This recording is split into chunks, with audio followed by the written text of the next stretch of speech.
Vous êtes-vous déjà demandé si les premiers signes de la maladie d'Alzheimer n'avaient rien à voir avec la mémoire? On a tendance à croire que tout commence par des clés égarées ou des noms oubliés. Mais et si je vous disais que votre proche peut parfaitement se souvenir d'événements survenus il y a 30 ans, alors même que la maladie a déjà commencé son travail silencieux? Aujourd'hui, nous allons aborder les 5 signes précurseurs les plus subtils et les moins évidents de la maladie d'Alzheimer. Ce sont ces petites choses du quotidien que nous mettons sur le compte de la fatigue, d'un mauvais caractère ou simplement du vieillissement. Et connaître ces signes peut nous aider à gagner ce que nous avons de plus précieux, du temps. Mettons les choses au clair tout de suite. La maladie d'Alzheimer n'est pas qu'un simple oubli lié à l'âge. C'est une maladie cérébrale progressive qui détruit lentement la mémoire et les capacités cognitives. Imaginez que votre cerveau est une immense bibliothèque abritant des millions de livres. La maladie ne se contente pas d'arracher des pages. Elle commence par mélanger le catalogue, puis elle brise les étagères, et enfin elle éteint la lumière dans les salles de lecture. Et ce processus commence dans les coins les plus discrets de cette bibliothèque.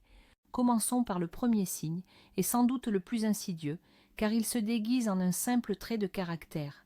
Il s'agit d'une modification du sens de l'humour et des compétences humaines sociales. Imaginez un de vos proches, peut-être votre père ou votre grand-père, qui a toujours été l'âme de la fête. Il racontait des blagues, trouvait toujours les mots justes, se montrait tactique et charmant. Et soudain, vous remarquez que ces blagues sont devenues différentes, plates, parfois même carrément inappropriées, voire cruelles. Il pourrait dire quelque chose de blessant à un invité à table et ne pas comprendre sincèrement pourquoi tout le monde s'est tu. Ce n'est pas qu'il soit soudainement devenu une personne méchante.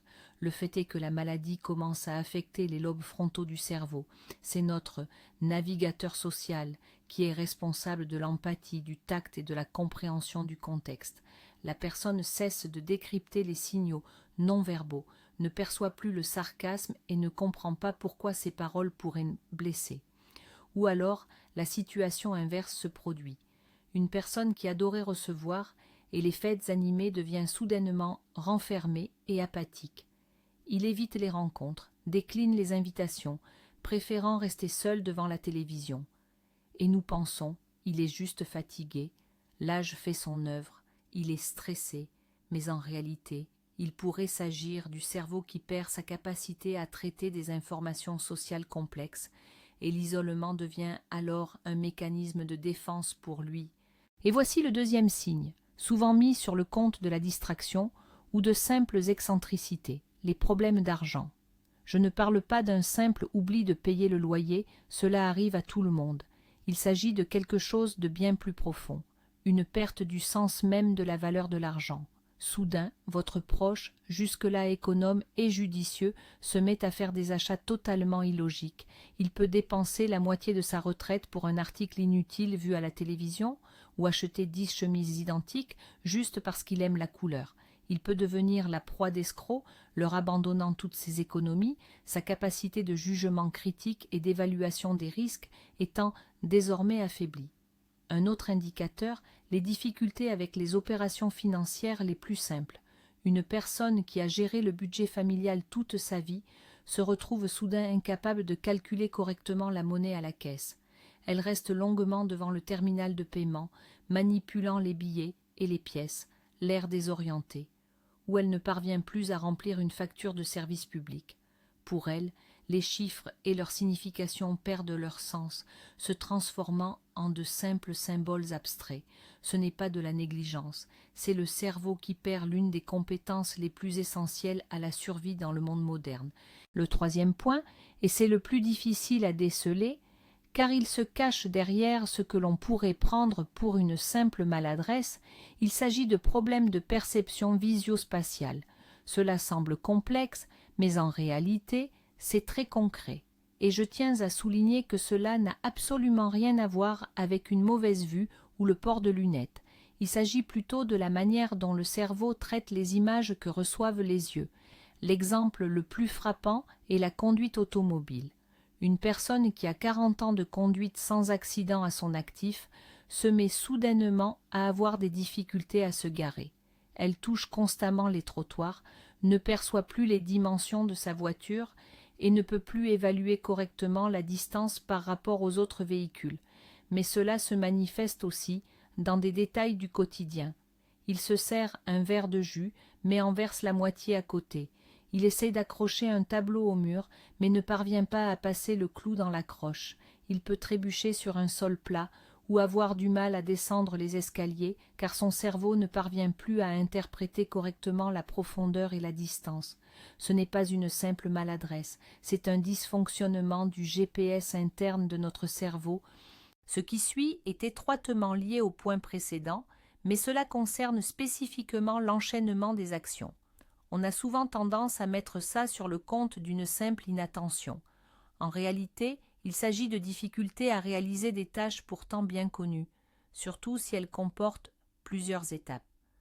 Prenons l'exemple classique de la préparation d'un repas. Votre mère a préparé toute sa vie sa fameuse tarte aux pommes maison. Elle en connaissait la recette par cœur. Et puis un jour, vous la voyez au milieu de la cuisine, complètement désemparée. Elle a mis la farine et les œufs dans la pâte, mais ne se souvient plus de ce qu'il faut faire ensuite. Elle pourrait oublier d'ajouter le sucre ou même de mettre la tarte au four. Ce type de défaillance se manifeste dans de nombreux aspects de la vie quotidienne. Une personne pourrait commencer à s'habiller, enfiler sa chemise, puis bloquer soudainement, oubliant qu'il faut la boutonner. Ou bien elle essaie d'utiliser une machine à laver qu'elle connaît depuis des années, mais se mélange dans les programmes et ne comprend pas pourquoi l'appareil ne démarre pas. Il ne s'agit ni de paresse ni de fatigue. C'est le cerveau qui perd sa capacité à construire et à maintenir en mémoire une chaîne logique d'action, d'abord A, puis B, puis C.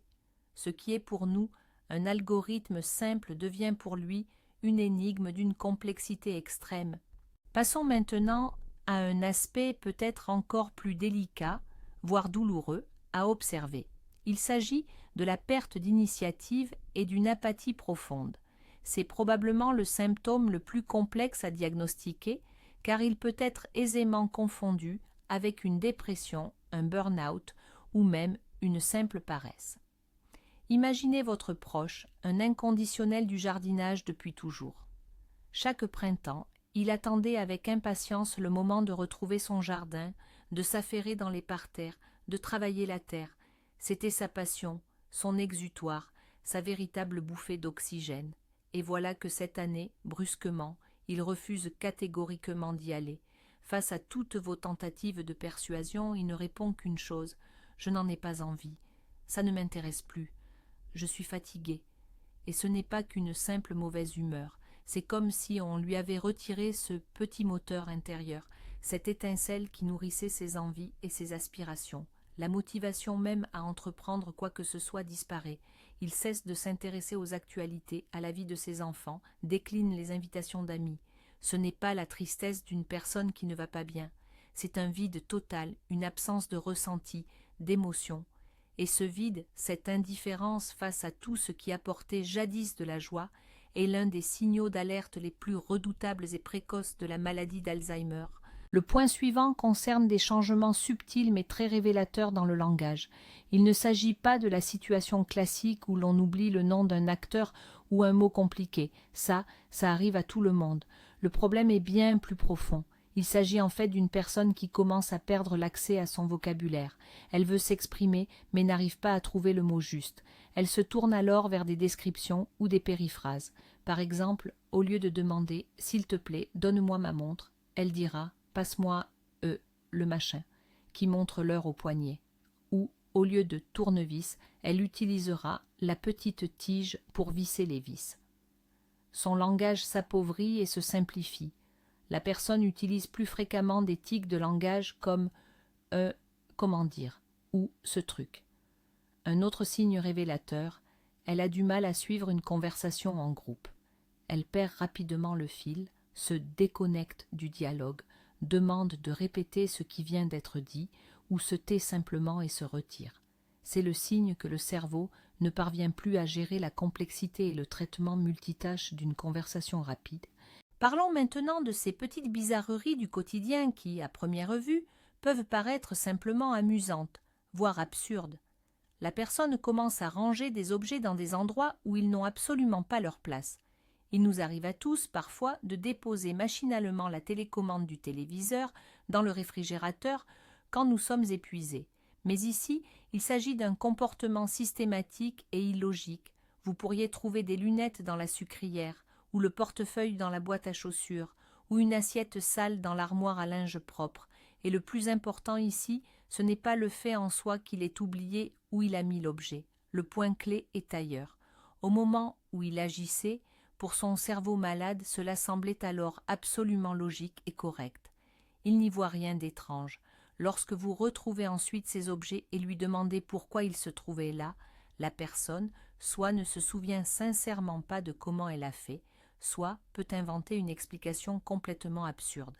Il ne s'agit pas d'un simple oubli. C'est une perturbation des liens logiques dans le cerveau où les associations habituelles, les lunettes sur la table, les clés dans l'entrée commencent à se rompre. Viennent ensuite les troubles de l'orientation, et je ne parle pas ici de se perdre dans une forêt inconnue, mais bien de désorientation dans des lieux pourtant familiers.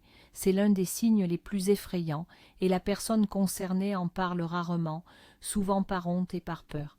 Votre proche peut se rendre dans un magasin qu'il fréquente depuis 20 ans, s'arrêter à mi-chemin et ne plus savoir où aller. Une rue familière lui paraît soudain étrangère. Il peut arriver devant son immeuble mais ne plus reconnaître la porte de son propre appartement. Parfois cela se manifeste même à l'intérieur de son propre appartement ou de sa maison. La personne peut se lever la nuit pour aller aux toilettes et au retour se perdre dans le couloir, incapable de retrouver sa chambre. Ces épisodes de désorientation peuvent durer de quelques secondes à plusieurs minutes et provoquent une panique intense chez la personne. Elle comprend que quelque chose d'anormal se produit, mais se sent impuissante face à la situation. Un autre signe préoccupant, que l'entourage a tendance à mettre sur le compte de l'âge ou d'une certaine désinvolture, est une baisse notable de l'autocritique concernant son état et son apparence. La personne perd alors toute notion d'auto-évaluation juste. Une personne qui a toujours été méticuleuse et soignée se met soudain à se laisser aller. Elle peut porter les mêmes vêtements pendant plusieurs jours, oubliant de se changer. Elle peut cesser de prendre sa douche ou de se brosser les dents régulièrement. Son apparence devient alors totalement négligée. Et le plus inquiétant, c'est que la personne ne voit absolument aucun problème à cette situation. Si vous tentez, avec tact, de lui faire une remarque, elle pourrait se montrer sincèrement surprise, voire même offensée, rétorquant « Mais qu'est-ce qui ne va pas ? Tout va très bien pour moi ». Elle perd alors la capacité de s'évaluer objectivement, de prendre du recul sur elle-même. Cela ne se limite pas à l'hygiène.